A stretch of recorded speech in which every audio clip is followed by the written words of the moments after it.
There's a version of financial advice that treats your biggest problem as discipline. Stop buying the latte. Cut the avocado toast. Track every dollar. And if you're carrying $50,000 or $100,000 of student debt, and you're paying over $2,000 a month on rent, and childcare alone costs more than your first salary was, that advice doesn't just miss the point, it's insulting. At some point, a lot of people do a quiet calculation.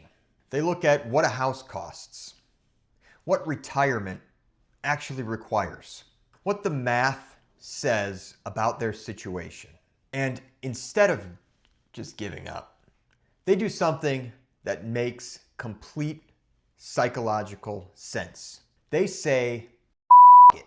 Not because they stopped caring, because they decided if the system isn't going to work for them, they might as well enjoy the ride. Coachella, that nice dinner, the thing they really want. Just get it. Who cares? I'm never going to retire anyway. Why grind towards a finish line that keeps moving?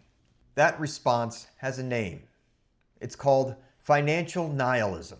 And it's not a character flaw. It's not laziness. It's not even irresponsibility exactly.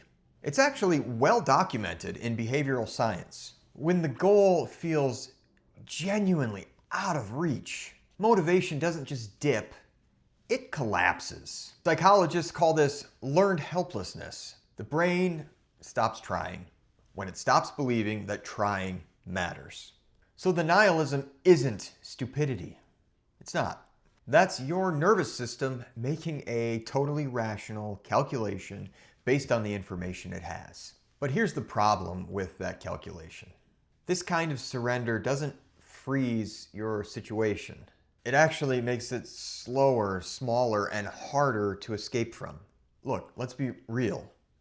Economic pressure on individuals is not getting easier over time.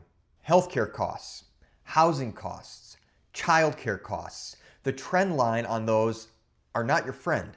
And if you stop fighting now to improve your situation, you are not just going to stay where you are. Your standard of living is actually likely to degrade. You will be drifting backward on a river that has a honestly pretty strong current.